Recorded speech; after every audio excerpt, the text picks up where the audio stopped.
नमस्कार, आज की बात में आपका स्वागत है। आज दिल्ली की सियासत में 3 बड़े डेवलपमेंट हुए। पहला, शराब घोटाले के केस में 6 महीने के बाद संजय सिंह को जमानत मिल गई। दूसरा, केजरीवाल के जेल जाने के बाद उनकी वाइफ सुनीता केजरीवाल ने इनडायरेक्टली पार्टी की कमान अपने हाथ में ले ली। सुनीता केजरीवाल आज आम आदमी पार्टी के 55 विधायकों से मिली। मीटिंग के बाद आम आदमी पार्टी के एमएलएज ने कहा कि केजरीवाल इस्तीफा नहीं देंगे, जेल से ही सरकार चलाएंगे। और तीसरा बड़ा डेवलपमेंट ये हुआ कि आज आतिशी सिंह ने कहा कि अब इस केस में ईडी उन्हें, सौरभ भारद्वाज, दुर्गेश पाठक और राघव चड्ढा को गिरफ्तार करेगी। आतिशी ने आरोप लगाया कि उनके एक करीबी के जरिए बीजेपी ने मैसेज भिजवाया है कि वो या तो बीजेपी ज्वाइन कर लें या जेल जाने को तैयार रहें। असल में कल ईडी ने खुलासा किया था कि पूछताछ में अरविंद केजरीवाल ने कहा है कि विजय नायर उनको नहीं, सौरभ भारद्वाज और आतिशी को रिपोर्ट करता है। कुल मिलाकर शराब घोटाले की जंग कोर्ट से लेकर सियासत के मैदान तक हर मोर्चे पर लड़ी जा रही है। आज संजय सिंह को जमानत मिलने के बाद सवाल ये उठा कि अब मनीष सिसोदिया, सत्येंद्र जैन और अरविंद केजरीवाल को इसका फायदा मिल सकता है। क्या दूसरे नेताओं को भी जमानत मिल सकती है? आज कोर्ट में ईडी ने संजय सिंह की बेल का विरोध क्यों नहीं किया? संजय सिंह को जमानत मिलने के बाद अब बीजेपी के नेताओं का क्या कहना है और आम आदमी पार्टी का रिएक्शन क्या है? संजय सिंह जेल से कब तक बाहर आ पाएंगे? उनकी जमानत की कंडीशंस क्या क्या होंगी? जेल से बाहर आने के बाद संजय सिंह की भूमिका क्या होगी? इन सब सवालों पर चर्चा करेंगे आज की बात में। लेकिन पहले आपको बता देता हूं कि बेल मिलने के बाद संजय सिंह अब कहां हैं और आज कोर्ट में क्या क्या हुआ। संजय सिंह की जमानत की अर्जी पर आज सुप्रीम कोर्ट में बहुत ज्यादा बहस नहीं हुई, न ज्यादा आर्गुमेंट हुए। संजय सिंह की तरफ से अभिषेक मनु सिंघवी अपीयर हुए। उन्होंने कहा केस कुछ बयानों के आधार पर बनाया गया है, उन गवाहों के सभी बयान रिकॉर्ड पर नहीं लिए गए, न कोई सबूत है, न मनी ट्रेल है। इसके बाद भी संजय सिंह को 6 महीने से मनी लॉन्ड्रिंग के केस में जेल में रखा गया है। क्या यह न्याय है? असल में ईडी ने संजय सिंह को दिनेश अरोड़ा के बयानों के आधार पर आरोपी बनाया है। दिनेश अरोड़ा ने अपने बयान में कहा था कि संजय सिंह ने एक पार्टी में उससे बार और रेस्टोरेंट के मालिकों के लिए पैसा जमा कराने के लिए कहा था। उसने 32 लाख रुपए पार्टी फंड के तौर पर जमा करके मनीष सिसोदिया को दिए थे। दिनेश अरोड़ा का आरोप है कि वो एक बार अरविंद केजरीवाल के घर पर भी संजय सिंह से मिला था। उसी के बयान को बेस बनाकर ईडी ने संजय सिंह को पिछले साल 4 अक्टूबर को गिरफ्तार किया था और उन पर शराब घोटाले के 2 करोड़ रुपए लेने का इल्जाम लगाया गया था। हालांकि आज सुप्रीम कोर्ट में सुनवाई के दौरान कोर्ट ने बार बार ईडी के वकील एसवी राजू से पूछा कि आखिर वो संजय सिंह को अब भी जेल में क्यों रखना चाहते हैं। पिछले 6 महीनों में उन्होंने संजय सिंह के खिलाफ क्या सबूत जुटाए? लंच से पहले की सुनवाई के दौरान जस्टिस संजीव खन्ना और जस्टिस दीपंकर दत्ता और जस्टिस पीबी वराली की बेंच ने ईडी से कहा वो लंच के बाद अपना स्टैंड क्लियर करे, वरना वो डिटेल ऑर्डर लिखवाएंगे। लंच के बाद जब फिर सुनवाई शुरू हुई तो ईडी के वकील ने कहा वो संजय सिंह को जमानत देने का विरोध नहीं करेंगे और इसके बाद सुप्रीम कोर्ट ने संजय सिंह को जमानत दे दी। हालांकि कोर्ट ने अपने ऑर्डर में क्लियरली कहा है कि इस जमानत के मामले में केस के मेरिट पर विचार नहीं किया गया है, इसलिए यह फैसला दूसरे मामलों में जमानत का आधार नहीं बन सकता। लंच के पहले और लंच के बाद 2 कार्रवाई पूरी हुई। पहले लंच के पहले कोर्ट ने यह कहा कि भाई जैसा आर्गुमेंट चला है उस आधार पे संजय सिंह के खिलाफ कोई सबूत नहीं है, आप इस पे जो है इंस्ट्रक्शंस लेकर आइए और हमें बताइए कि आप क्या करना चाहते हैं, क्योंकि अगर हमने ऑर्डर में लिखा दिया कि इनके खिलाफ कोई केस नहीं बनता है तो आपके लिए ये नुकसानदेह हो सकता है। ईडी आई, ईडी ने कहा कि जी हमें कोई ऑब्जेक्शन नहीं है और इनको बेल दे दी जाए, तो संजय सिंह को बेल दे दी गई है। संजय सिंह को माननीय सुप्रीम कोर्ट ने जमानत जो है दे दी है। हालांकि सुप्रीम कोर्ट ने संजय सिंह को जमानत दे दी है, उन्हें राजनीतिक गतिविधियों में हिस्सा लेने की छूट भी दी है, लेकिन जमानत की शर्तें लोअर कोर्ट यानी राउज एवेन्यू कोर्ट में तय होंगी। अब सुप्रीम कोर्ट के फैसले की कॉपी रॉज एवेन्यू कोर्ट में जाएगी, वहां शर्तें तय होंगी। इसके बाद संजय सिंह बेल बॉन्ड भरेंगे। इसके बाद कोर्ट का ऑर्डर तिहाड़ जेल भेजा जाएगा, तब जाकर संजय सिंह की रिहाई होगी। हो सकता है यह प्रोसेस कल शाम तक पूरा हो जाए। हालांकि संजय सिंह फिलहाल तिहाड़ जेल में नहीं है, उन्हें लिवर की कुछ प्रॉब्लम है, इसलिए उन्हें वसंत कुंज के ILBS हॉस्पिटल में रखा गया है। कल कानूनी औपचारिकताएं पूरी होने के बाद अगर डॉक्टर्स ने परमिशन दी तो संजय सिंह कल शाम तक अपने घर पहुंच जाएंगे। लेकिन आज जैसे ही सुप्रीम कोर्ट का फैसला आया तो संजय सिंह के घर उनके समर्थक जमा हो गए और जश्न शुरू हो गया।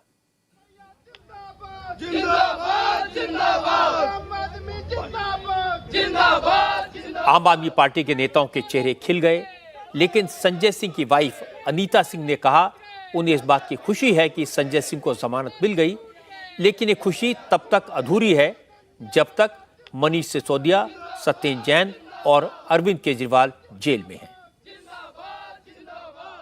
नहीं, अभी खुशी की बात नहीं है। अभी ये लड़ाई लंबी है और जब तक हमारे 3 भाई अरविंद जी, मनीष जी और सत्येंद्र जैन जी बाहर नहीं आते हैं तब तक अभी खुशियां जो है अधूरी है। तो वो अभी बस न्याय पे भरोसा था कि वो अच्छा रिजल्ट देंगे, तो उन्होंने आज एक अच्छा राहत वाली दी है। ईडी के पास कोई सबूत नहीं थे, इसलिए उसने विरोध नहीं किया और हमको लगता है कि इसी तरह से हमारे तीनों भाइयों को भी बाहर कर देंगे क्योंकि उनके पास कोई सबूत। संजय सिंह को जमानत मिली तो आम आदमी पार्टी के नेताओं को अटैक करने का मौका मिला। सोमनाथ भारती ने कहा कि 31 मार्च को दिल्ली में जो रैली हुई उसमें इतनी भीड़ आई कि बीजेपी डर गई, इसीलिए आज ईडी ने कोर्ट में संजय सिंह को जमानत देने का विरोध नहीं किया। परमात्मा कुछ न कुछ तो प्लानिंग करता है। परमात्मा की प्लानिंग हुई, इतना बड़ा जन सैलाब उमड़ा, पूरे भारत में एक मैसेज फैला कि किस प्रकार से अरविंद केजरीवाल, मनीष सिसोदिया, संजय सिंह जी, जैन साहब को जेल में डालकर इन्होंने चुनाव प्रभावित करने का प्रयत्न किया और ईडी को वसूली रैकेट में शामिल किया। तो पूरा भारत जान गया है कि इस प्रकार से भाजपा चुनाव जीतने का प्रयत्न कर रही थी। भाजपा ने जमीनी हकीकत समझ ली। 2715 करोड़ उन्होंने वसूली की लोगों से ईडी का डर दिखा करके।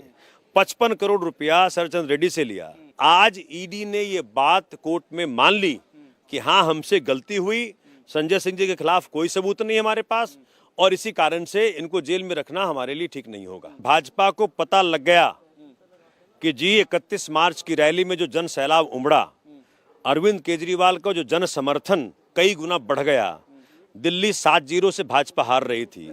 इस सब का प्रभाव, चूंकि मोदी जी को एक ही चीज डर लगता है कि मैं चुनाव में हार तो नहीं जाऊंगा, तो चुनाव में दिख रही हार के कारण उन्होंने ये स्टेप लिया है।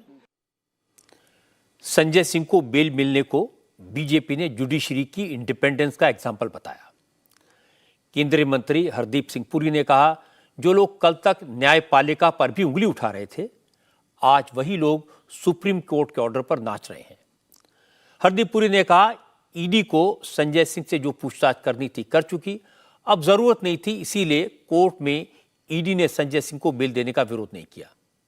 ईडी इंडिपेंडेंट एजेंसी है और प्रोफेशनल तरीके से अपना काम करती है। नहीं, वो तो उनको बेल मिल गई और ईडी ने अपोज भी नहीं किया। देखिए, इसके हमारी जो कोर्ट सिस्टम की, हमारी जुडिशरी की जो रोबस्ट इंडिपेंडेंस है, अब वो कहते हैं, कल जब राहुल गांधी जी बोल रहे थे उस दिन रामलीला मैदान में, उन्होंने बोला इलेक्शन कमीशन ये फिक्स्ड मैच है, इलेक्शन कमिश्नर भी आपके हैं, जुडिशरी भी आपकी है। अरे भाई, जुडिशरी हमारी होती तो ये इतनी बढ़िया स्कीम है इलेक्टोरल बॉन्ड, क्यों उन्होंने उसको नेगेटिव कर दिया? तो ये हमारी डेमोक्रेसी की खासियत है कि हम अगर कोर्ट्स इंडिपेंडेंट है, वो जो भी निर्णय लेंगे, पर ईडी ने अपोज भी नहीं किया। अब यहां नोट करने वाली बात यह है कि संजय सिंह को सुप्रीम कोर्ट ने जमानत दे दी है, लेकिन इसी शराब घोटाले के केस में गिरफ्तार मनीष सिसोदिया को बेल पिटीशन सुप्रीम कोर्ट ने खारिज कर दी थी। उस वक्त अदालत ने कहा था कि वो चार्जशीट दायर होने के बाद ही जमानत की अर्जी डाल सकते हैं, लेकिन ईडी इस मामले में अब तक अपनी जांच पूरी नहीं कर सकी है, इसीलिए मनीष सिसोदिया की तरफ से रॉज एवेन्यू कोर्ट में फ्रेश बेल पिटीशन दाखिल हुई है। सुनवाई के दौरान मनीष सिसोदिया के वकील ने कहा कि जांच एजेंसी अब तक मनी ट्रेल और सिसोदिया का कनेक्शन साबित नहीं कर पाई है। मनीष सिसोदिया की तरफ से कहा गया कि उनके मुवक्किल के खिलाफ जांच पूरी हो चुकी है और मुकदमे में देरी के लिए वो जिम्मेदार नहीं है, इसलिए उनको जमानत दे दी जाए। लेकिन कोर्ट ने फिलहाल इस पिटीशन पर सुनवाई 6 अप्रैल तक के लिए टाल दी। संजय सिंह को जमानत मिलने से आम आदमी पार्टी के नेताओं का हौसला बढ़ेगा। अब केजरीवाल की पार्टी के लोग कहेंगे कि जैसे संजय सिंह को जमानत मिली है वैसे ही सबको मिलेगी, क्योंकि केस में दम नहीं है और यह सब बीजेपी की साजिश है। लेकिन कानून के जानकार संजय सिंह की बेल को रूटीन प्रोसेस बता रहे हैं। एक्सपर्ट का कहना है कि जब सुप्रीम कोर्ट ने अपने ऑर्डर में कह दिया कि संजय सिंह की जमानत के मामले में केस की मेरिट पर विचार नहीं हुआ और न ही इस फैसले का दूसरे मामलों पर असर पड़ेगा, यानी अब मनीष सिसोदिया, सत्येंद्र जैन, अरविंद केजरीवाल या दूसरे आरोपी ये कहकर जमानत नहीं मांग सकते कि इसी तरह के केस में संजय सिंह को सुप्रीम कोर्ट ने जमानत दी है। इसलिए यह कहना कि अब दूसरे आरोपियों को बेल मिल जाएगी, जेल से बाहर आने का रास्ता बन जाएगा, यह गलत होगा। हां, इसका सियासी असर जरूर हो सकता है। संजय सिंह जेल से बाहर आएंगे, आम आदमी पार्टी के कार्यकर्ताओं के बीच जाएंगे, उनमें जोश भरेंगे, जोर जोर से कहेंगे कि उन्हें डराने की कोशिश हुई, धमकाने की कोशिश हुई, केजरीवाल का साथ छोड़ने का प्रेशर बनाया गया, बीजेपी में शामिल होने का ऑफर दिया गया, लेकिन वो न डरे न झुके और आखिरकार सुप्रीम कोर्ट में दूध का दूध और पानी का पानी हो गया। आज इसी तरह की बातें आतिशी सिंह ने कही। कल ही केजरीवाल के बयान में आतिशी के नाम का खुलासा हुआ था और आज आतिशी सिंह ने प्रेस कॉन्फ्रेंस करके यही इल्जाम लगाए। दिल्ली सरकार के मंत्री आतिशी ने दावा किया कि उनको बीजेपी ने आम आदमी पार्टी छोड़कर अपने साथ आने का ऑफर दिया है। आतिशी ने कल शाम को ट्वीट किया था कि आज वो बहुत बड़ा पर्दाफाश करने वाली हैं। सुबह 10 बजे आतिशी मीडिया के सामने आई और उन्होंने जो दावा किया वो बड़ा था लेकिन नया नहीं था। आतिशी ने वही बात कही जो अरविंद केजरीवाल और उनकी पार्टी के विधायक कम से कम 1 दर्जन बार कह चुके हैं। आतिशी ने कहा उनके पास किसी बेहद क्लोज पर्सन के जरिए बीजेपी से ऑफर भेजा गया कि वो बीजेपी में आ जाएं, वरना शराब घोटाले में उनका नाम आने के बाद उनका पॉलिटिकल करियर खत्म होने वाला है। अब भारतीय जनता पार्टी का ये इरादा है कि आने वाले 2 महीने में लोकसभा चुनाव से पहले वो आम आदमी पार्टी के 4 और नेताओं को गिरफ्तार करने वाले हैं। वो मुझे गिरफ्तार करेंगे, वो सौरभ भारद्वाज को गिरफ्तार करेंगे, वो दुर्गेश पाठक को गिरफ्तार करेंगे और वो राघव चड्ढा को गिरफ्तार करेंगे। भारतीय जनता पार्टी ने मेरे एक बहुत व्यक्तिगत करीबी व्यक्ति के माध्यम से मुझे भारतीय जनता पार्टी ज्वाइन करने के लिए अप्रोच किया। मुझे ये कहा गया कि या तो मैं भारतीय जनता पार्टी ज्वाइन कर लूं, अपना पॉलिटिकल करियर बचा लूं, अपना पॉलिटिकल करियर बढ़ा लूं, और अगर भारतीय जनता पार्टी नहीं ज्वाइन करी तो आने वाले 1 महीने में ईडी द्वारा मुझे गिरफ्तार कर लिया जाएगा। जब आतिशी ने बीजेपी पर इल्जाम लगाए तो मंजिंदर सिंह सिंसा ने कहा आतिशी अपने उस रिश्तेदार का नाम बताएं, बीजेपी के किस नेता की तरफ से ऑफर आया उसकी जानकारी दें। ऐसे हवाई बयान देने से बात नहीं बनेगी। सिरसा ने कहा कि आतिशी और सौरभ भारद्वाज को अरविंद केजरीवाल ने फंसा दिया है, वो केजरीवाल से कुछ कह नहीं सकती, इसलिए झूठे किस्से गढ़ रही हैं। जब अरविंद केजरीवाल जी ने ईडी को इन लोगों के नाम दे दिए, अब इनको समझ में आ गया कि अगली बारी इनकी आएगी, क्योंकि अरविंद केजरीवाल जी ने इनको फंसा दिया। अरविंद केजरीवाल जी ने इनके खिलाफ सबूत दे दिए। अरविंद केजरीवाल जी ने बता दिया कि विजय नायर जो कि सारे शराब घोटाले का मुख्य अभियुक्त है, जो कि इसके अंदर सारा काम कर रहा था और सरकारी बंगले में रह रहा था, उसका नाम लेते हुए बता दिया कि वो आतिशी जी को और सौरभ जी को रिपोर्ट करता था। अब इनको समझ में आ गया कि सारे एविडेंस हमारे खिलाफ हैं। और इस परिवार के लोगों का पैसे के लेन देन में भी इस फैमिली का, आतिशी जी के परिवार के लोगों का नाम था। भारद्वाज जी का नाम अरविंद जी ने दे दिया। तो अब आतिशी जी को समझ में आ गया कि हमें तो फंसा दिया है। अब कह रहे जी हमें मैसेज मिला है। आतिशी जी वो मैसेज देने वाले का नाम बता दीजिए, उस रिश्तेदार का नाम बता दीजिए, उस रिश्तेदार को किसने कहा उसका नाम बता दीजिए, ताकि ईडी उसी को अरेस्ट कर ले जो आपके खिलाफ ऐसी बातें कर रहा, साजिशें रच रहा है। ये साजिश रचने वाला और कोई नहीं है, अरविंद केजरीवाल है। इसके बाद सौरभ भारद्वाज सामने आए। उन्होंने बीजेपी में शामिल होने की ऑफर की बात तो नहीं की, लेकिन इल्जाम बीजेपी पर ही लगाया। सौरभ भारद्वाज ने कहा, बीजेपी ने सोचा था कि केजरीवाल को अरेस्ट कराने के बाद आम आदमी पार्टी खत्म हो जाएगी, लेकिन ऐसा नहीं हुआ, इसलिए पार्टी के दूसरे नेताओं को टारगेट किया जा रहा है। डरा के, दबा के, जेल का डर दिखा के अंग्रेज हम पे शासन करते थे। आज भारतीय जनता पार्टी की केंद्र सरकार लगभग वैसे ही हो गई है कि लोगों को जो आवाज उठाए उनको डरा के, जेल भेज के, धमका के, बाह मरोड़ के शासन चलाना चाह रहे हैं। ये बात मैं ना भी कहूं, सारे देश की जनता जानती है कि आज सिर्फ डर है। लेकिन दिल्ली बीजेपी के प्रदेश अध्यक्ष वीरेंद्र सचदेवा ने कानूनी बात की। वीरेंद्र सचदेवा ने बताया कि आतिशी और सौरभ भारद्वाज ने बीजेपी पर जो इल्जाम लगाए हैं उनके सबूत दें, वरना बीजेपी उनके खिलाफ कानूनी कार्रवाई करेगी। इस बार भागने नहीं देंगे। या तो स्पष्टीकरण दें, नाम बताएं, साक्ष्य दिखाएं, नहीं तो माफी मांगे, नहीं तो कानूनी जंग के लिए तैयार। हम सीएम पद के पीछे नहीं पड़े। सौरभ भारद्वाज, आतिशी मार लेना, आप सब सीएम बनना चाहते थे।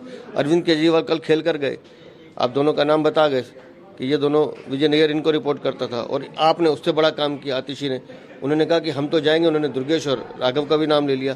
तो मुझे लगता है ये लंबी कड़ी चलने वाली है, इनके आपस में सरफ डबल होगी, अब सब देखेंगे।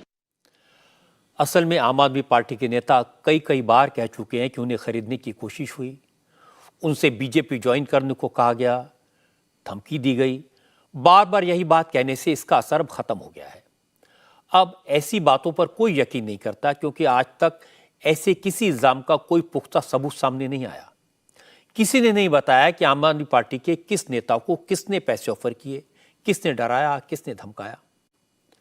अगर वाकई में किसी ने आतिशी को ब्लैकमेल करने की कोशिश की है तो उन्हें पुलिस में शिकायत दर्ज करानी चाहिए, कोर्ट से इसकी जांच की मांग करनी चाहिए, ताकि सच सामने आए। बड़ी बात यह कि अरविंद केजरीवाल की गिरफ्तारी को आम आदमी पार्टी के नेता गैर कानूनी बता रहे हैं, लेकिन न केजरीवाल की तरफ से बेल पिटीशन फाइल की गई, न उन्हें 11 दिन ईडी के रिमांड में रहने के बाद 15 दिन की जुडिशियल कस्टडी में भेजने का विरोध किया गया। केजरीवाल तिहाड़ जेल के नंबर 2 वार्ड में तन्हाई बैरक में हैं। आज केजरीवाल ने अपनी फैमिली के साथ वीडियो कॉन्फ्रेंसिंग के जरिए बात की। उनकी सेहत बिल्कुल दुरुस्त है। जेल मैनुअल के मुताबिक पहले दिन केजरीवाल को कुछ बेसिक सामानों की किट दी गई। रात में वो अपने घर से आए बेड पर सोए थे, घर का ही खाना खाया था। इसकी परमिशन कोर्ट से मिल गई है। इसके अलावा केजरीवाल को दवाओं के साथ साथ डायबिटीज और ब्लड प्रेशर नापने की मशीनें रखने की परमिशन भी दी गई है। लेकिन आज सुबह केजरीवाल ने तिहाड़ की मेस में कैदियों के लिए बना नाश्ता किया, लंच भी किया। केजरीवाल को जेल में टेबल और कुर्सी भी दी गई है। पता यह लगा कि आज दिन भर केजरीवाल सिर्फ अपनी फैमिली से वीडियो के जरिए बात करने के लिए बैरक से बाहर आए थे, बाकी वक्त वो वार्ड में ही रहे। बड़ी बात यह कि अब केजरीवाल और आम आदमी पार्टी के नेताओं और कार्यकर्ताओं के बीच मैसेंजर का काम उनकी वाइफ सुनीता केजरीवाल करेंगी। आज आम आदमी पार्टी के 55 विधायकों ने सुनीता केजरीवाल से उनके घर जाकर मुलाकात की। विधायकों की मीटिंग मुख्यमंत्री आवास में हुई। इस मीटिंग में दिल्ली सरकार के सारे मिनिस्टर सौरभ भारद्वाज, आतिशी, कैलाश गहलोत, इमरान हुसैन, गोपाल राय और राजकुमार आनंद शामिल थे। मीटिंग के बाद सभी नेताओं और विधायकों ने दावा किया कि केजरीवाल के जेल जाने के बाद सभी विधायक सुनीता केजरीवाल से मिलना चाहते थे, अपना सपोर्ट जताना चाहते थे, इसलिए यह मीटिंग रखी गई। सौरभ भारद्वाज, राखी बिरलान, गोपाल राय, संजीव झा, दिलीप पांडे समेत सभी नेताओं ने कहा कि सारे विधायकों ने भाभी के जरिए केजरीवाल के लिए संदेश भिजवाया है कि दिल्ली की जनता के वही मुख्यमंत्री थे, वही हैं और वही रहेंगे। मीटिंग में सुनीता केजरीवाल ने पार्टी नेताओं के लिए केजरीवाल का संदेश पढ़कर सुनाया कि भाभी मुख्यमंत्री जी से अब तिहाड़ जेल में मिल पाएंगी, उनसे उनकी बातचीत हो पाएगी। पार्टी की तरफ से वो ही संदेश ले जा सकती हैं मुख्यमंत्री जी के पास और मुख्यमंत्री जी का संदेश ला सकती हैं। तो उनको सभी विधायकों ने कहा कि जब आज आप मुख्यमंत्री जी से मिलें, आपकी वीडियो कॉन्फ्रेंसिंग पे बात हो, तो आप मुख्यमंत्री जी को ये संदेश सारे विधायक साथियों की तरफ से दीजिएगा कि अरविंद केजरीवाल जी दिल्ली के मुख्यमंत्री थे, अरविंद केजरीवाल जी दिल्ली के मुख्यमंत्री हैं और अरविंद केजरीवाल जी ही दिल्ली के मुख्यमंत्री रहेंगे। ये बात स्पष्ट तौर पे भाभी से सब लोगों ने कही है। सुनीता केजरीवाल जी ने एक मैसेज अरविंद जी का सब विधायकों को दिया।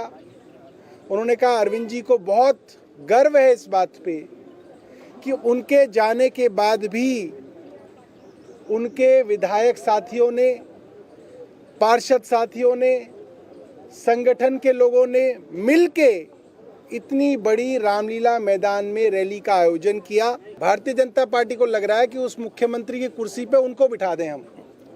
उनको नहीं बिठाएंगे, ये छीका इनके भाग में नहीं फूटेगा। उनकी समस्या हम समझ सकते हैं, पेट में दर्द है, मगर ये पेट में दर्द अभी तो चलेगा।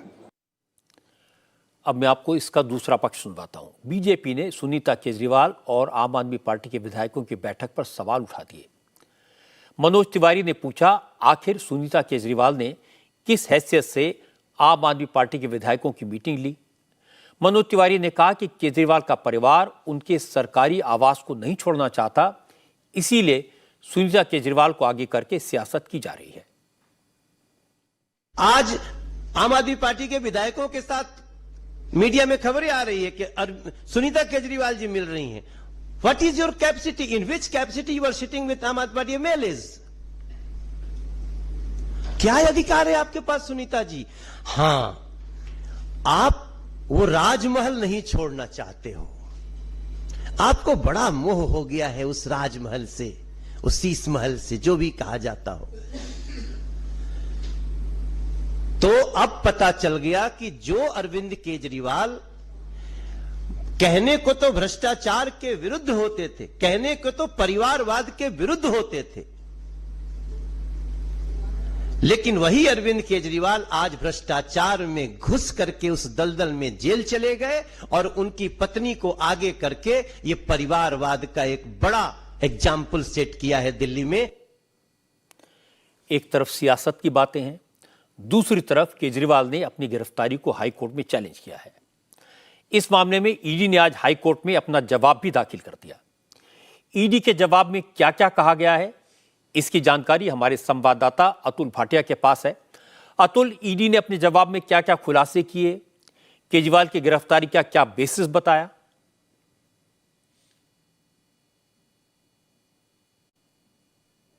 देखिए रजत जी, जिस तरीके से मुख्यमंत्री अरविंद केजरीवाल ने अपनी गिरफ्तारी को लेकर जो निचली अदालत है उससे जो कस्टडी ईडी को दी थी उसके खिलाफ हाईकोर्ट में चैलेंज किया था और उस पे आज ईडी ने हलफनामा दाखिल करके अपना जवाब फाइल किया है, जिसमें ईडी ने यह साफ कहा है कि जो मुख्यमंत्री अरविंद केजरीवाल है वो जो है वो आम आदमी पार्टी के सर्वे सर्वा है और जिस तरीके से जो पैसा शराब घोटाले से आया उस पैसे का इस्तेमाल गोवा के चुनाव में किया गया। 45 करोड़ रुपया, ये जो पूरा रिकॉर्ड से लिखा है ईडी ने कि 45 करोड़ रुपया बकायदा गोवा के इलेक्शन के अंदर खर्च किया गया और ये जो पैसा, ये पूरा पैसा जो दिल्ली की नई आबकारी नीति बनी थी उस घोटाले से ये पैसा आया था। तो सीधा सीधा जिम्मेदार इस पूरे जो हलफनामा है उसके अंदर मुख्यमंत्री अरविंद केजरीवाल को ठहराया गया है। दूसरी बात, जो एनडी गुप्ता है जो कि राज्यसभा सांसद है और ट्रेजरर है आम आदमी पार्टी के, उनकी स्टेटमेंट भी ईडी ने जो है वो इस हलफनामे के अंदर लिखी है, जिसमें साफ लिखा है कि एनडी गुप्ता ने जो अपनी स्टेटमेंट दी उसके अंदर उन्होंने ये लिखा कि किस तरीके से जो मुख्यमंत्री अरविंद केजरीवाल है वही किसी भी जो राज्य है उसके प्रभारी को डिसाइड करते थे। और प्रभारी कौन था गोवा के अंदर? गोवा की जो प्रभारी हो, ईडी के पास इस बात के डॉक्यूमेंट्स है कि जिस समय गोवा के अंदर चुनाव हुआ, जो पैसा इस्तेमाल किया गया, उस समय प्रभारी जो है वो आतिशी सिंह थी। लेकिन आज जो हमें टॉप सोर्सेज है ईडी के, उन्होंने ये बताया कि अभी इस मामले के अंदर उन्हें कोई भी जल्दबाजी नहीं है आतिशी सिंह या सौरभ भारद्वाज को बुलाने की, जिस तरीके से लगातार आम आदमी पार्टी के लोग जो है दावा कर रहे हैं। आतिशी सिंह से ने भी सुबह प्रेस कॉन्फ्रेंस की, उन्होंने बताया कि उनको सम्मन दे सकती है ईडी। लेकिन ईडी के जो टॉप सोर्सेज है उनका यह कहना है कि अभी आतिशी सिंह को पूछताछ के लिए नहीं तो बुलाया ये जा रहा है। बड़ी खबर आपने अतुल बताई है कि आतिशी को, सौरभ भारद्वाज को बुलाने का ईडी का फिलहाल कोई इरादा नहीं है। और आतिशी जो बात कह रही थी, सौरभ भारद्वाज वो बात कह रहे थे, उसमें कोई दम नहीं है। बहुत बहुत शुक्रिया आपका अतुल भाटिया। अतुल ने जो जानकारी दी उससे लगता है कि केजरीवाल की मुश्किलें कम नहीं होंगी। ईडी का दावा है कि दिल्ली के शराब घोटाले की सबसे बड़ी बेनिफिशियरी आम आदमी पार्टी है और आम आदमी पार्टी के कन्वीनर के तौर पर अरविंद केजरीवाल ने इस घोटाले में एक्टिव रोल प्ले किया। ईडी ने अदालत से कहा कि शराब घोटाले से हुई इस गैर कानूनी कमाई के 45 करोड़ रुपए गोवा के चुनाव में इस्तेमाल किए गए, इसलिए यह मामला prevention of money laundering act के सेक्शन 70 के तहत आता है और इसी आधार पर अरविंद केजरीवाल को अरेस्ट किया गया। ईडी की दलीलों में कितना दम है ये तो फाइनली कोर्ट में तय होगा, लेकिन इतना तय है कि केजरीवाल का केस लंबा चलेगा। हो सकता है उन्हें काफी दिन जेल में रहना पड़े। ऐसे में अगर वो अपनी वाइफ के थ्रू अपनी पार्टी के नेताओं से कम्युनिकेट करते हैं तो उसमें गलत क्या है? बड़ा सवाल तो यह है कि केजरीवाल के जेल में होने का दिल्ली और पंजाब के चुनाव पर क्या असर पड़ेगा। क्या केजरीवाल कैंपेन नहीं कर पाएंगे, इसका नुकसान होगा, या केजरीवाल को सिंपैथी मिलेगी और आम आदमी पार्टी को फायदा होगा? इन बातों का असेसमेंट करने में वक्त लगेगा। पर बीजेपी के चीफ कैंपेन कमांडर को ऐसी बातों, ऐसी अटकलों की कोई परवाह नहीं है। नरेंद्र मोदी ने आज भी साफ साफ कहा कि वो भ्रष्टाचार करने वालों को छोड़ेंगे नहीं। तीसरी बार सरकार बनते ही एक्शन और तेजी से होगा। नरेंद्र मोदी ने आज उत्तराखंड और राजस्थान, 2 राज्यों में चुनावी सभाएं की। फिर बिहार में बीजेपी के कार्यकर्ताओं के साथ वीडियो कॉन्फ्रेंसिंग के जरिए संवाद किया। मोदी ने हर जगह भ्रष्टाचार के खिलाफ सख्त एक्शन जारी रखने की बात साफ साफ कही। मोदी ने कहा उनका नारा है भ्रष्टाचार भगाओ, विरोधियों का नारा है भ्रष्टाचारियों को बचाओ। फैसला देश को करना है। मोदी की पहली पब्लिक मीटिंग आज उत्तराखंड के रुद्रपुर में हुई। यहां उन्होंने रोड शो किया, फिर रैली में पहुंचे। यहां प्रधानमंत्री ने पहले अपनी सरकार के काम गिनाए। मुफ्त राशन, हर घर जल और बिजली का कनेक्शन पहुंचाने की बात की। 80 करोड़ परिवारों को मुफ्त राशन और किसान सम्मान निधि की बात की। मोदी ने कहा कि समाज के जिन वर्गों को पिछली सरकार ने पूछा तक नहीं, उन वर्गों की उन्होंने पूजा की, उन्हें सम्मान के साथ उनका हक दिया। इसके बाद मोदी ने कांग्रेस और उसके साथी दलों पर तीखा हमला बोला। मोदी ने कहा उनकी सरकार के तीसरे टर्म को अब ज्यादा दिन नहीं बचे हैं। चुनाव के बाद सरकार बनते ही करप्शन के खिलाफ सबसे तेज एक्शन शुरू हो जाएगा। 24 के इस चुनाव में अब स्पष्ट रूप से 2 खेमे बन गए हैं। एक तरफ हम लोग ईमानदारी और पारदर्शिता जनता जनार्दन के सामने लेकर के आए हैं। दूसरी तरफ भ्रष्टाचारी, परिवारवादी, उनका जमावड़ा है। ये भ्रष्टाचारी मोदी को धमकी भी दे रहे हैं, दिन रात गाली भी दे रहे हैं। अब देखिए क्या खेल चल रहा है। हम हैं जो कह रहे हैं भ्रष्टाचार हटाओ, और वो कहते हैं भ्रष्टाचारी बचाओ। भ्रष्टाचारी जेल जाने चाहिए कि नहीं जाने चाहिए? भ्रष्टाचारियों को सजा होनी चाहिए कि नहीं होनी चाहिए? ये देश की आवाज है और मोदी आपकी हर आवाज को सुनता है। तीसरे टर्म में भ्रष्टाचार पर और तेज प्रहार होगा, ये मैं आपको गारंटी देने आया हूं। आज मोदी ने इस कैंपेन के दौरान पहली बार राहुल गांधी पर डायरेक्ट अटैक किया। मोदी ने राहुल गांधी का नाम लिए बगैर कहा, शाही परिवार के शहजादे लोगों को भड़काने की कोशिश कर रहे हैं, देश में आग लगाने की बातें कर रहे हैं, कह रहे हैं कि बीजेपी के जीतने से देश में आग लग जाएगी। मोदी ने कहा कि कांग्रेस का चरित्र लोकतंत्र विरोधी है, इन लोगों को लोकतंत्र में यकीन नहीं है, ऐसे लोगों को इस चुनाव में चुन चुनकर साफ कर देना चाहिए। कांग्रेस के शाही परिवार के शहजादे ने ऐलान किया है कि अगर देश ने तीसरी बार बीजेपी सरकार को चुनी, आग लग जाएगी। 60 साल तक देश पर राज करने वाले 10 साल सत्ता से बाहर क्या रह गए? अब देश में आग लगाने की बात कर रहे हैं। क्या ये आग लगाने की बात आपको मंजूर है? क्या इस देश को आग लगाने देंगे? क्या आग लगाने की ये भाषा उचित है? क्या ये आग लगाने वाली भाषा लोकतंत्र की भाषा है? ऐसे लोगों को सजा करोगे? पक्की सजा करोगे? चुन चुन करके साफ कर दो। इस बार इनको मैदान में मत रहने दो भाइयों। इमरजेंसी की मानसिकता वाली कांग्रेस का भरोसा अब लोकतंत्र पर नहीं बचा है, इसलिए वो अब जनादेश के विरुद्ध लोगों को भड़काने में जुट गई है। इसके बाद नरेंद्र मोदी राजस्थान पहुंचे। राजस्थान के कोटपुतली में मोदी की पब्लिक मीटिंग हुई। यहां भी जबरदस्त भीड़ थी। मोदी ने एक बार फिर राहुल गांधी पर निशाना साधा। मोदी ने कहा, कांग्रेस के बड़े नेता लोगों को धमकाने की, डराने की कोशिश कर रहे हैं, लेकिन उससे कोई फर्क नहीं पड़ेगा। ये पहला ऐसा चुनाव है जिसमें कांग्रेस पार्टी के बड़े नेता खुद के चुनाव जीतने की बात नहीं कर रहे हैं। वो जीतेंगे कि नहीं जीतेंगे इस पर मौन रहते हैं, लेकिन वो देश को धमकी दे रहे हैं कि अगर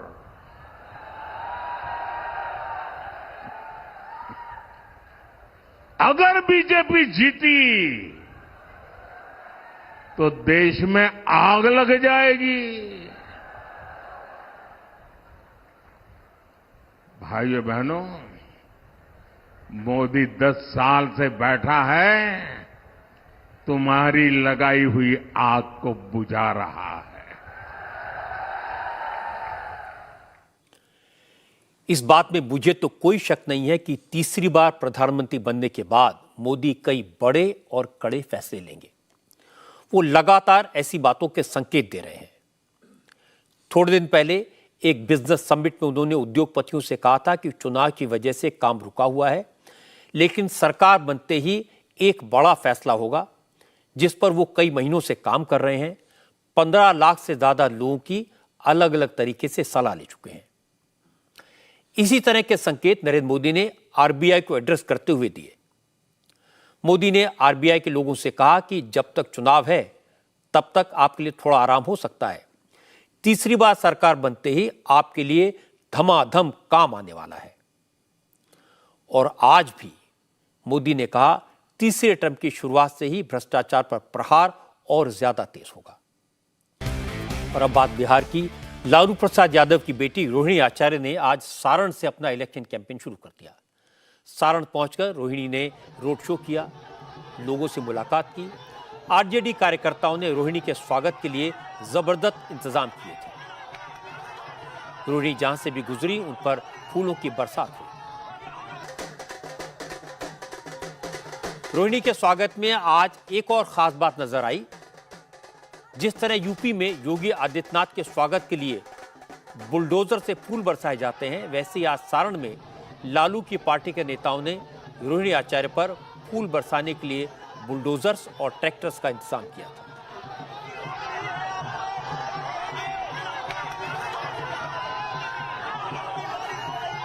सारण में रोहिणी का मुकाबला। सारण से लगातार 2 बार चुनाव जीत चुके, राबड़ी देवी को सारण में मात दे चुके पूर्व केंद्रीय मंत्री राजीव प्रताप रूडी से है। लेकिन आज रोहिणी ने कहा पहले क्या हुआ वो नहीं जानती, लेकिन इस बार उनकी जीत पक्की है। रोहिणी ने कहा कि सारण लालू यादव का घर है, वो यहाँ के लोगों की सेवा करने के लिए आई है। उन्होंने अपने पिता की जान बचाने के लिए किडनी दे दी थी, लेकिन सारण की जनता के लिए वो अपनी जान भी दे सकती है। ये सारण की जनता का प्यार है अपनी बेटी अपनी बहन के लिए। ऐसा प्यार मेरे पिताजी को, मेरे भाई को, मेरी माता को मिलता था, वही प्यार और आशीर्वाद आज मुझे मिल रहा है। मैं बहुत खुश हूँ। इनका ऋण मैं चुका नहीं सकती, लेकिन मैं मरने दम तक सारण की जनता, सारण की माता बहनों का सेवा करती रहूंगी। अपने पिताजी को मैंने अपनी एक किडनी दी, लेकिन सारण की जनता और बिहार की जनता को के लिए मेरा जान निछावर है और मैं आजीवन इनकी सेवा करना चाहती हूँ। रोहिणी आचार्य लालू यादव की बेटी हैं, पिता को किडनी दी है। लालू यादव का छपरा और सारण से पुराना नाता है। आरजेडी इन्हीं इमोशनल इश्यूज के सहारे चुनाव लड़ने की कोशिश कर रही है। लेकिन बीजेपी के नेता अब ये कह रहे हैं कि रोहिणी तो सिंगापुर में रहती हैं, चुनाव के वक्त आई हैं, फिर चली जाएंगी। बीजेपी के नेता इस मुद्दे को उठा रहे हैं कि लालू ने बेटी को चुनाव मैदान में उतार दिया, अच्छी बात है, बेटी का सम्मान होना चाहिए, लेकिन लालू की बड़ी बहू भी सारण की हैं, क्या बहू का सम्मान बेटी से कम होता है? बिहार के deputy chief minister Vijay Sinha ने कहा अब सारण की जनता ये तय करे उन्हें किसे चुनना है। एक तरफ राजीव प्रताप रूडी है जो सारण में रहकर जनता के लिए काम कर रहे हैं, या फिर सिंगापुर में रहने वाली रोहिणी आचार्य। बिहार की बेटी का सम्मान नहीं, और जो बेटी दूसरे जगह बहू बन गई, सिंगापुर चली गई, वो सिंगापुर से बिहार में उम्मीदवार बनने जा रहे हैं, तो बिहार की जनता तय करेगी कि जो सही में बिहारी है और बिहार के प्रति सजग है, बिहार के प्रति समर्पित है, उसके साथ चले, या बिहारी सिंगापुर में जाकर के सिंगापुर की सेवा करे। ये निर्णय बिहार की जनता लेगी। सम्राट चौधरी ने सीधे सीधे लालू के परिवारवाद पर हमला किया। सम्राट चौधरी ने कहा लालू यादव ने अपने 2 बेटों और 2 बेटियों को तो पहले ही राजनीति में उतार दिया है, अब ये बता दें कि बची हुई 5 बेटियों को कब राजनीति में उतारेंगे। देखिए, लालू जी का परिचय ही है परिवारवाद। हम लोग ये चिंतित हैं कि लालू जी ने 2 बेटा 2 बेटी को तो उतार दिया, हमारी 5 बहनें बच गई है, उनको कब उतारते हैं ये तो बताएं। हालांकि सम्राट चौधरी को भी उनके पिता ने ही अपनी विरासत में राजनीति में उतारा था, वो ये बताना भूल गए। सारण में दिन भर प्रचार के बाद रोहिणी आचार्य ने लालू वाला अंदाज भी दिखाया। उन्होंने विजय सिन्हा के बाहरी वाले आरोप का जवाब भी दिया और सम्राट चौधरी के परिवारवाद के आरोप का भी जवाब दिया। नीतीश पर भी निशाना साधा और प्रधानमंत्री मोदी पर भी हमला किया। रोहिणी ने कहा बिहार की सेवा करने का मन तो बहुत पहले बना लिया था, लेकिन परिवार की जिम्मेदारियों में फंसी थी। अब परिवार की जिम्मेदारी से मुक्त हैं, इसीलिए सारण की सेवा के लिए आई है। रोहिणी ने नीतीश कुमार को पलटू राम कहा, सम्राट चौधरी के संस्कारों पर सवाल खड़े किए और फिर कहा कि बीजेपी के लोग परिवारवाद का मुद्दा उठा रहे हैं, लेकिन बीजेपी में तमाम परिवारों के लोग चुनाव के मैदान में हैं, उनकी बात क्यों नहीं होती। जब बिहार में मुजफ्फरपुर बालिका गृह कांड हुआ था, जो जंगल अपराध हुआ था, छोटी छोटी बच्चियों का बलात्कार और हत्या हुई थी, तब से मेरा मन था कि मैं आऊं और उन बच्चियों के साथ खड़ी होकर के प्रोटेस्ट करूं। हाँ, लेकिन उस समय मेरी अपनी पारिवारिक जिम्मेदारियां थी, बच्चे मेरे छोटे थे, बहू थी, बीवी थी, एक माँ थी, तो मेरी कुछ जिम्मेदारियां थी। अब जिम्मेदारियां का निर्वहन काफी हद तक अच्छा ले लो तो हाँ, काफी हद तक कम हुई। तो सारण की जनता ने मुझे बुलाया है, सारण की जनता ने बुलाया है, उनके लिए मैं दिन रात सेवा करने के लिए तैयार हूँ। बिहार के बारे में क्या बोलिएगा? जिस तरीके से नीतीश कुमार ने धोखा दिया आरजेडी को, लालू जी लगातार उनको साथ देते रहे, उनको मैं क्या बोलूं? उनके लिए तो प्रधानमंत्री नरेंद्र मोदी जी ने बोला था कि डीएनए में खोट है। अब तो मुझे भी वही लगता है कि जो प्रधानमंत्री जी ने नीतीश जी के लिए बोला था बिल्कुल सही बोला था, वो बार बार पलटी मारते हैं। अब उसमें मैं क्या, वो तो मेरे अभिभावक हैं नीतीश जी, मैं तो उनका आशीर्वाद लूंगी। सम्राट चौधरी ने जिस तरीके से अभद्र टिप्पणी की आप पर, देखिए ना, वो जैसे हैं मैं वैसा हो नहीं सकती, वो जैसा बोल सकते हैं मैं वैसा बोल नहीं सकती। हम लोग संस्कारी लोग हैं, हम लोग मर्यादा में रहने वाले, हम लोग रिश्ते में बंधन में बंधे हुए हैं।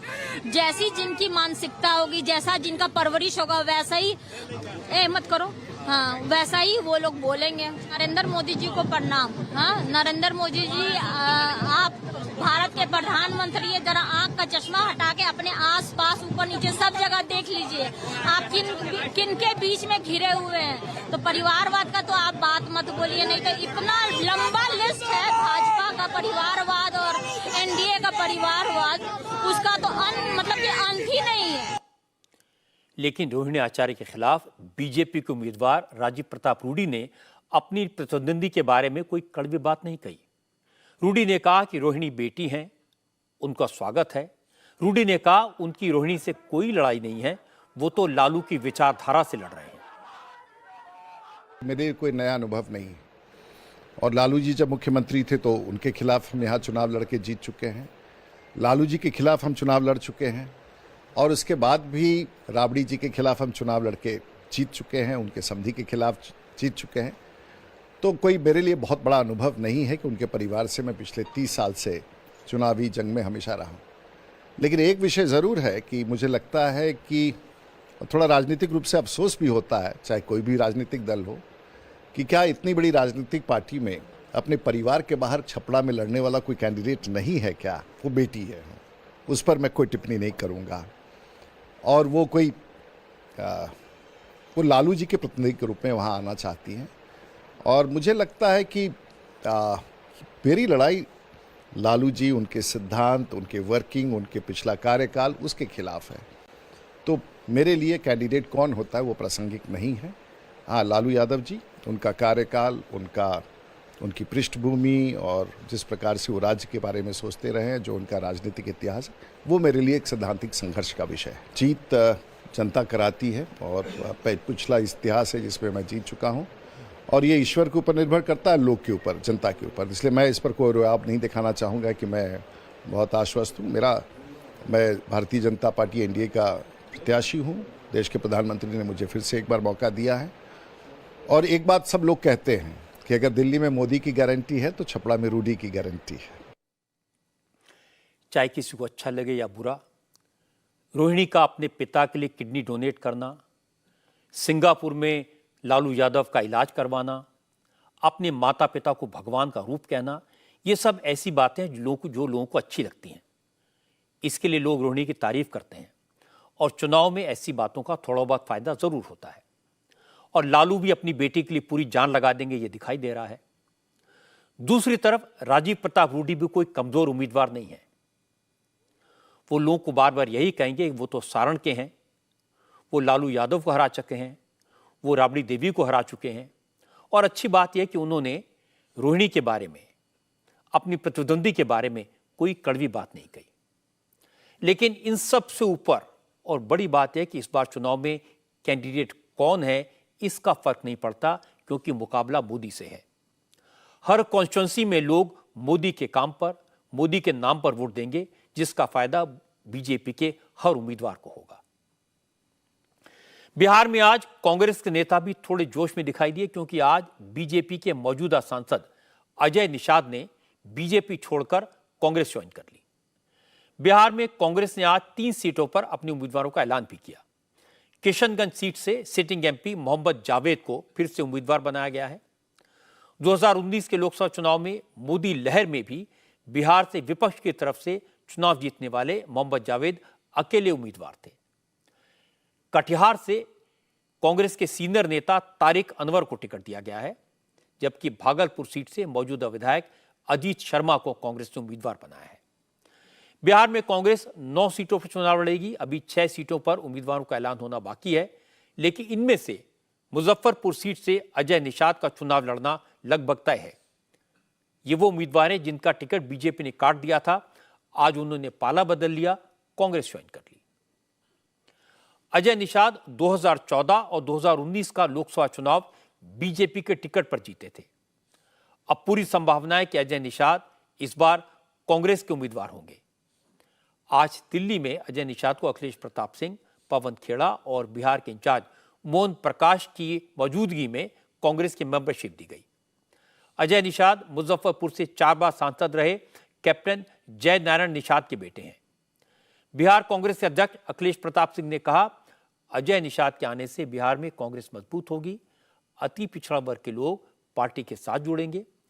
हालांकि कांग्रेस नेता दावा करते रहे थे कि अजय निषाद बिना शर्त कांग्रेस में शामिल हुए हैं, लेकिन निषाद ने साफ साफ बात की। उन्होंने कहा, बीजेपी ने उनके साथ धोखा किया, बिना बताए उनका टिकट काट दिया। अब वो चुनाव जीतकर बीजेपी को अपनी ताकत का एहसास कराने के लिए कांग्रेस में शामिल हुए हैं। किसी को फांसी की भी सजा होती है तो उसकी आखिरी इच्छा पूछी जाती है। सर मेरा आप टिकट काट रहे हैं, आपने मुझे एक बार पूछा भी नहीं, सीधा सीधा मैंने अखबार टीवी में देखा कि मेरा टिकट कट गया, तो कहीं से निश्चित नहीं है। सर मैंने पूछा था तो उन्होंने एक लाइन में जवाब दिया कि आपका सर्वे रिपोर्ट गलत था। तो मैंने बताया कि मैं 4,10,000 वोट से चुनाव जीता हूँ। तो उन्होंने कहा कि आपका वोट तो है नहीं, सब ऊपर वाले का वोट है। तो मुझे भी किसी का अहंकार तोड़ना है और अपना खोया हुआ सम्मान हमको वापस पाना है। चुनाव के वक्त पार्टी बदलना कोई बड़ी बात नहीं है। जिन नेताओं को टिकट नहीं मिलता वो पार्टी छोड़कर उस पार्टी को ज्वाइन कर लेते हैं जो उन्हें टिकट दे, जिसके बाद कैंडिडेट ना हो। लेकिन अजय निषाद बड़े राजनीतिक परिवार से आते हैं। उनके पिता, जैसे मैंने बताया, 4 बार मुजफ्फरपुर से चुनाव जीत चुके हैं, लोकसभा के सदस्य रहे हैं। अजय निषाद खुद भी 2-2 बार चुनाव जीत चुके हैं। इसलिए बीजेपी को अजय निषाद के पार्टी छोड़ने का नुकसान हो सकता है। और अब बात यूपी के मुख्यमंत्री योगी आदित्यनाथ की। योगी आज पीलीभीत, बदायूं और बरेली में चुनावी सभाएं करने गए। बदायूं में योगी के पहुंचने से पहले ही कुछ ऐसा हो गया जिसकी चर्चा पूरे दिन होती रही। असल में योगी आदित्यनाथ के पहुंचने से पहले मंच पर बैठी बीजेपी की एमपी संघमित्रा मौर्य अचानक इमोशनल हो गई और फिर फूट फूट कर रोने लगी। उनके बगल में यूपी सरकार की मंत्री गुलाब देवी बैठी थी। गुलाब देवी संघमित्रा से बात कर रही थी। उसी दौरान संघमित्रा मौर्य की आंखों में आंसू आए। फिर संघमित्रा मंच से नीचे चली गई। लोगों को समझ नहीं आया कि मामला क्या है, ऐसा क्या हुआ कि संघमित्रा जोर जोर से रोने लगी। हालांकि कुछ देर बाद वो मंच पर वापस आ गई और अपनी सीट पर बैठ गई। मैं आपको बता दूं कि संघमित्रा मौर्य स्वामी प्रसाद मौर्य की बेटी हैं और इस बार बीजेपी ने उन्हें टिकट नहीं दिया। इसीलिए लोगों को लगा कि टिकट कटने से दुखी होकर संघमित्रा आंसू बहाने लगी। हालांकि बाद में संघमित्रा ने कहा उनके बगल में बैठी गुलाब देवी ने उन्हें रामायण का एक प्रसंग सुनाया था, जिसे सुनकर वो भावुक हो गई थी। इसका चुनाव और टिकट कटने से कोई लेना देना नहीं है। बदायूं के बाद योगी पीलीभीत पहुंचे। पीलीभीत में भी इस बार बीजेपी ने सिटिंग एमपी वरुण गांधी के बजाय जितिन प्रसाद को मैदान में उतारा है। योगी ने पीलीभीत के लोगों से पहले तो जितिन प्रसाद का साथ देने की अपील की और इसके बाद योगी ने कहा यह चुनाव माफिया राज और कानून के राज के बीच हो रहा है। इस चुनाव में करप्शन और जीरो टॉलरेंस के बीच मुकाबला है। बीजेपी की सरकार अपराधियों और माफिया के खिलाफ एक्शन ले रही है। अगर माफिया को जेल में रखना है तो केंद्र में एक बार फिर बीजेपी की मजबूत सरकार जरूरी है। ये चुनाव माफिया राज बनाम कानून के राज में चुनाव है। सपा, कांग्रेस, बसपा के लोग आएंगे, तो फिर माफिया राज भी साथ लेके आएंगे। और भारतीय जनता पार्टी कानून के राज में विश्वास करती है, कानून के राज को स्थापित करने में विश्वास करती है और उसको प्रभावी ढंग से लागू करती है। ये चुनाव भ्रष्टाचार बनाम जीरो टॉलरेंस पर चुनाव हो रहा है।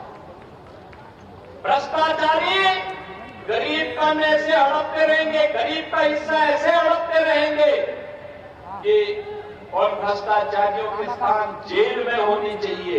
यह तय करने के लिए इस प्रकार की दृढ़ इच्छा शक्ति की सरकार चाहिए और यह कार्य भारतीय जनता पार्टी के नेतृत्व में ही होगा।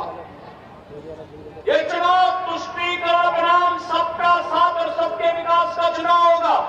और भाइयों बहनों, ये चुनाव स्वार्थ के परिवार और मोदी के परिवार के बीच भी है। मोदी का परिवार 140 करोड़ का भारत मोदी जी का परिवार है। योगी आजकल पूरे फॉर्म में हैं, जोर शोर से कैंपेन कर रहे हैं। दूसरी तरफ अखिलेश यादव अभी तक टिकट के बंटवारे में उलझे हुए हैं।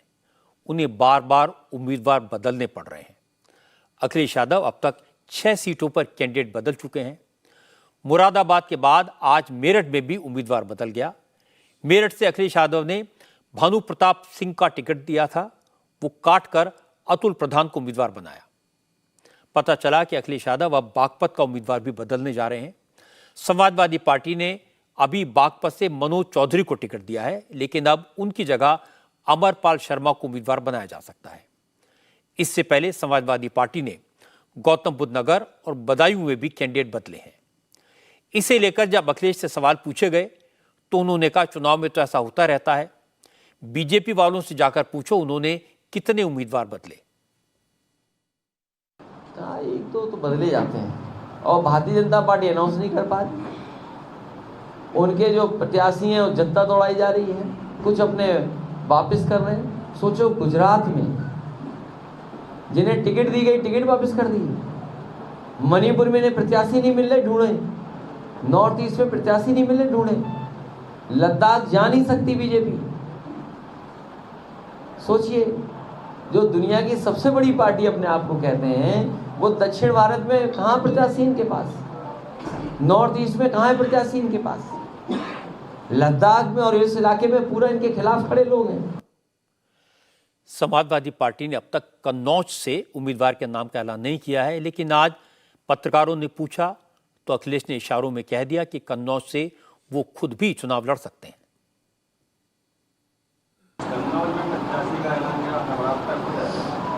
अरे तुम्हें दिखाई नहीं दे रहा कुछ, तो मैं क्या करूं उसके लिए।